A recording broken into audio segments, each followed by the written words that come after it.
Hi friends, welcome to my channel. ఈరోజు నేను అరటికాయ ఫ్రై చేశాను. అరటికాయ ఫ్రై చేసిన తర్వాత మీకు చూపిస్తున్నాను చూడండి. అలాగే స్టవ్ వెలిగించి ఒక 4 స్పూన్లు ఆయిల్ వేసుకుందాం. అలాగే పోపు దినుసులు, ఉల్లిపాయలు, ఎండుమిర్చి, పచ్చిమిర్చి, శనగపప్పు, ఉల్లిపాయలు ఇవన్నీ వేసుకొని ఒకసారి మనం అన్నీ వేసేసాక ఒకసారి మనం ఫ్రై చేసుకోవాలి, అంటే కలుపుకోవాలి. కలుపుతున్నాము చూడండి ఫ్రెండ్స్.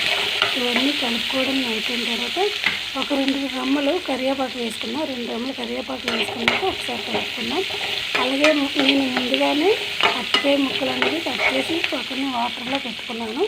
అలాగే ఇప్పుడు ఫ్రై అయిన తర్వాత ఆనియన్స్ ఫ్రై అయిపోయిన తర్వాత ఇప్పుడు మనం అరటికాయ ముక్కలు ఆనియన్స్లో వేసుకున్నాం చూడండి.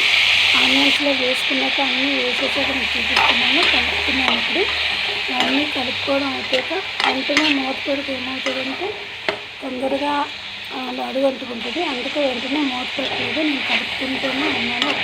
ఒకసారి కలుపుతూ ఉన్నాను చూడండి ఫ్రెండ్స్.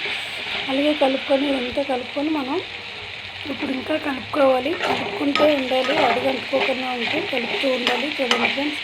ఇప్పుడు మనం ఏం చేద్దామంటే ఒక 1 స్పూన్ పసుపు వేసుకున్నాం. పసుపు వేసుకున్నాక అలాగే టేస్ట్ తగినంత ఉప్పు, అంటే 1 స్పూన్ కన్నా కొంచెం ఎక్కువ కారం అది ఉప్పు వేసుకున్నాను. అలాగే ఒక 1/2 స్పూను కారం వేసుకున్నాను చూడండి ఫ్రెండ్స్. ఇవన్నీ ఒకసారి ఉప్పు కారం అన్నీ అరటికాయ ముక్కలు అన్నిటికీ పట్టాలి కాబట్టి శుభ్రంగా కలుపుకున్న తర్వాత ఇప్పుడు మూత పెడుతున్నాను చూడండి.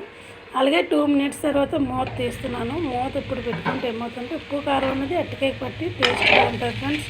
చూడండి ఫ్రెండ్స్, ఇప్పుడు ఇంకా కలుపుతున్నాను. మీకు అరటికాయ ఫ్రై అయిపోయిన తర్వాత మీకు చూపిస్తున్నాను. ఓకే ఫ్రెండ్స్, మీకు ఈ వీడియో నచ్చితే లైక్ చేయండి. బాయ్.